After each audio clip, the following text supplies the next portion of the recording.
Apparently, there really is such a thing as serial killer pen pals, and now we know what they talk about.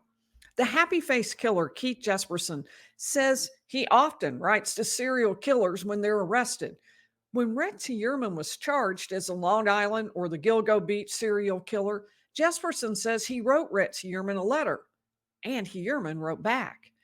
Keith Jesperson was called the happy face killer because he wrote detailed confession letters and always added a smiley face.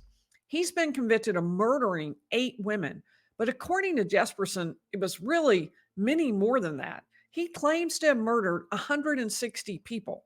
He was given multiple life sentences back in 1995, and he's been in prison for 28 years now. Jesperson gave what he claims is Heuermann's letter to podcaster Keith Revere. Most of the letter is fairly mundane. Heuermann asked about Jesperson's experience with prison food, which apparently Heuermann is not all that excited about. He seems to particularly miss butter. Here's what he said. So it sounds like OSP, Oregon State Prison, is not such a bad place to be. Do you have butter for your bread? How is the day to day food? I will admit the food at SCCF, which is Suffolk County Correctional Facility, is not much to look forward to each day. Apparently, Heuermann's also not very excited about the exercise program because he wrote, also, yard is just walking in circles outside.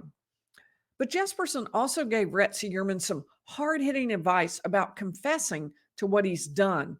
Let's watch a video from the Okaloosa County Sheriff's Department. Like I try to explain to other killers that are regional are arrested, and I write to them, I tell them how the system works. I said the system is, when you're dealing with serial crimes, there's a difference than with a single murder. That you're opening yourself up for litigation all the way across the board, and you don't have no say in the matter. It just continues and continues and continues. So I always try to tell people to own it. Just admit you're caught. The only way you're caught, if you're arrested, means that the prosecutor has enough evidence to take you to court and prove you guilty. They wouldn't have arrested him if they didn't, right? Right. Yeah. So I've recently got a letter from Rex Heuermann from the Long Island serial killer, and I had told him the same thing, and he wrote me back, said, well, take it under advisement. Sorry the video is so crooked. Really makes you just want to tilt it back, but that's the way it was published by the Okaloosa County Sheriff's Department. According to the Daily Mail, Jesperson says, so that's what I'm telling him to do. Don't hold anything back. Details or a few more laying out there. I'm not sure what a few more laying out there means. Is that bodies? Jesperson said that Heuermann should confess to avoid the spectacle of a trial and to try and get to prison quickly where conditions would be better than in jail. You now get into a routine, he said. You already know what your convictions are. You're set up, he said. Heuermann did not mention the advice directly in his letter, but he did say, first off, I would like to say thank you for your letters and advice. They have been a help and comfort to me. I do understand what you've said and taken it to heart. Being only a month and a half into this, as you know, I've had a lot to think about. Right now, I need to get a few things in order, which the lawyers are working on. So what do you think? Is Rex Heuermann hinting that he might confess, that he would at least consider it? Let me know what you think in the comments. Overall, Heuermann seemed very grateful that Jesperson wrote.